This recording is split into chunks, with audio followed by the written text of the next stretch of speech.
So, what's up, everyone? Thank you for all the support on my last video of almost 1,000 views of iOS 14 beta 3. Now that I've updated the iPhone 11, if you rely on stereo recording in your camera app, I just want to let y'all know stereo recording is not working on my iPad Pro, and it's also not working on my iPhone 11. So if you are also experiencing that problem, it is probably it's a bug, and I don't know if it's a bug or if Apple disabled it on purpose. It's weird. So you can now edit your Search text field. legacy widgets, the old widgets before apps update to the new widgets. The clock widget has been added. The music icon has now changed back to the iOS 8 and iOS FaceTime. 8 icon.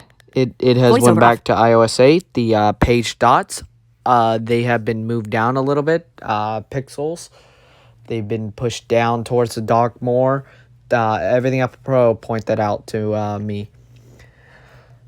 Not me personally. He said it in the video. In editing pages, like here, I'll show y'all. If I go over to here, you can see the music app looks bigger. Or not bigger, it looks different. I can go over to page 2, and we can add the clock widgets. You have a set of clocks 1, clocks 2, clocks 3. I like clocks 3. So Apple finally brought their clock widgets in play. So, yep, this is nice. So stability wise, this is running good. If you if you use an iPhone 11, I see no problem in updating. The iPhone 7, if you are on an iPhone 7, I would watch out running a lot of widgets. You can update, but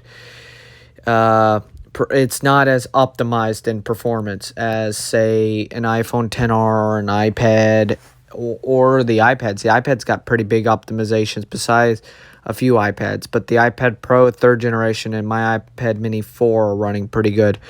And someone that actually commented, I forgot who it was, but they comment saying that they've been running the beta on their iPhone 11 and their iPad Air 3, and it's been running pretty stable. Now, if we go to settings, go to general, and then go to iPhone. iPhone storage. Button. iPhone storage.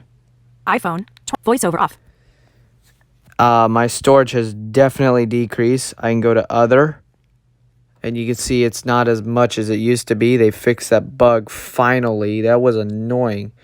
Now, and another thing I want to point out in this release, that when you plug in your phone, if you got the iPhone with Face ID of iPhone 10 and newer, the charging icon, watch carefully up in my status bar, the charging icon gets bigger.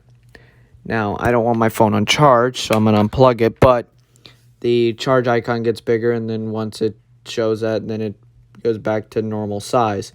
Back tap has now been brought to the 2nd generation iPhone SE and the iPhone 8 and 8 Plus. So, yeah, that's nice.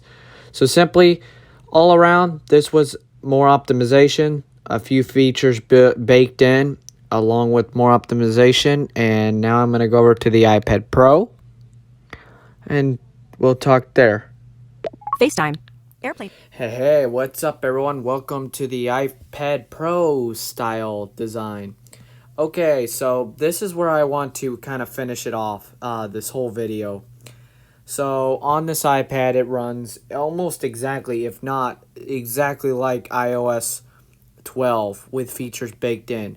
So the iPhone 11 I was just recording on, I'm going to put a pop-up on the screen, a pop-up, showing y'all how big that update was. It came in at about 707 megabytes. This iPad Pro, it came in at about 647 megabytes. Screenshots are up on the screen. Now, when you would access the app library, not just the app library, widgets, or when you edit the home screen on iOS 14 or go to widgets on iPadOS, you get pop-ups. All of them pop-ups were just up on the screen, the ones that I do have. And I also noticed that if you are running a beta 2 of public beta, and you're trying to get to public beta 3, and you go to settings, then go to software update, and it does the checking for update and says your software's up to date when you are on beta 2, and you're not able to update to beta 3, which beta 3 has been released since yesterday. There is a bug. What you need to do is you need to uninstall the profile, go to beta.apple.com and log into the public beta program with your Apple ID and reinstall the profile, and then restart your phone, and it should populate, and then you can install. If you're on an iPhone 7, like I said, I would be careful about running widgets. So far, iPad Pro 3rd generation, checked off. iPhone 11, running really good. I heard it's running really good on an iPhone XS Max and an iPhone XR. So anyways, this was a brief follow-up. So far, battery life's pretty good on the iPhone 11 as long as I stay away from YouTube and whatever else and everything else. Stay tuned for later today. I will be bringing out the iPhone 11 1 week later. And I got a pretty positive review about that. No, I'm not just being an Apple fanboy. So stay tuned for that. Thank you all so much for watching. Like, comment, and subscribe for more content involving the iPhone 11 review and its follow-ups and more future iOS beta content. I have now almost 100% moved on from 13. I'll cover briefly if 13 gets updates, but 14 is my main view. So anyways, talk to you later. Peace out, everyone.